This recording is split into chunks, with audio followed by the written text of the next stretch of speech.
কই গো বউ, বেলা হলো তো, সব গুছিয়ে দাও, আবার বাজার যেতে হবে তো। এই তো আসছি, জিনিসগুলো গুছিয়ে নিয়ে যাচ্ছি।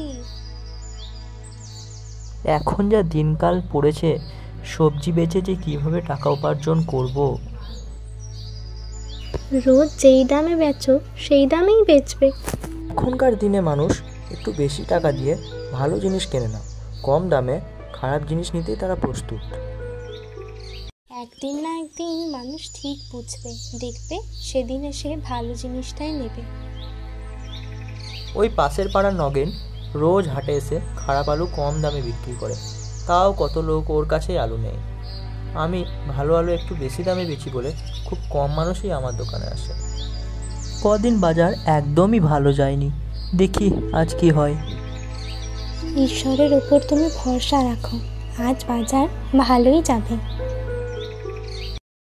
তবে আমি যাই এখন আলুগুলো হাটে বেচে আসি। কই আমার জিনিসপত্রগুলো দাও দেখি। নাও তোমার জিনিসপত্রগুলো। বেশ গিন্নি, আমি তাহলে আসি। হ্যাঁ গো, সাবধানে যেও। আসুন আসুন, সস্তায় আলু নিয়ে যান। ও গোপাল দাদা, আজ আলু কত করে কেজি গো? আলু আজ 10 টাকা কেজি গো। আমায় তাহলে 2 কেজি দিও তো। হ্যাঁ হ্যাঁ, এক্ষুনি দিচ্ছি। যাক বাবা, আজ তাহলে ভালোই বেচাকেনা হলো। গিন্নি, ও গিন্নি, কোথায় গেলে? বাড়ির বাইরে এসো। এই তো আসছি। জানো গিন্নি, আজ ভালোই বেচাকেনা হয়েছে। যাক বাবা, তাহলে তো ভালোই। তুমি যাও, পুকুর থেকে স্নান করে এসো, আমি ভাত বাড়ছি। হ্যাঁ হ্যাঁ, আমি এক্ষুনি চান করে আসছি, আজ বেশ ভালোই শান্তিতে খাবো। কে গো গোপাল দাদা, তোমায় তো আজ বেশি খুশি দেখাচ্ছে। হ্যাঁ হ্যাঁ, আজ বাজারে বেশ ভালোই বেচাকেনা হয়েছে। তা কি বেচলে আজ বাজারে? ওই ভাই 10 টাকা কেজিতে আলু বেচলাম। এ তো ভালোই দাম কম গো গোপাল দাদা। ওই পাশের পাড়ার নগেন তো বেশি দামে খারাপ আলু বেচছে।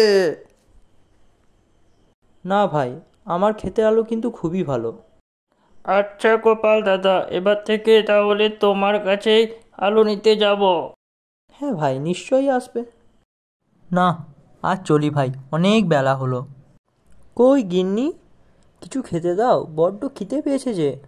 হ্যাঁ হ্যাঁ, এক্ষুনি খেতে দিচ্ছি। এবার মনে হয় আমাদের কপাল খুলল, বুঝলে গিন্নি। দেখলে তো, সৎ পথে উপার্জন করলে সবই ভালো হয়।